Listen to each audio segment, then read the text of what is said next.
بسم اللہ الرحمن الرحیم۔ السلام علیکم رحمۃ اللہ وبرکاتہ۔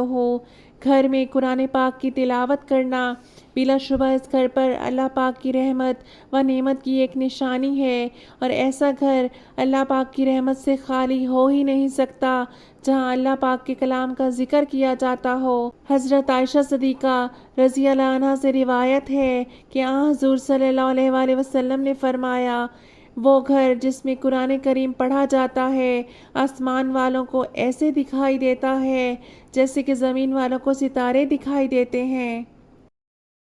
مکمل قرآن پاک انسان کے لیے نعمت و ہدایت کا سرچشمہ ہے۔ خصوصاً فجر اور عشاء کی نماز کے وقت قرآن پاک کی تلاوت کا ذکر کا اہتمام کرنا چاہیے تاکہ اللہ پاک کا بیش بہا فضل ہم پر نازل ہو۔ نماز کی پابندی کیجیے۔ اللہ پاک آپ کا اور ہم سب کا حامی و ناصر ہو، آمین۔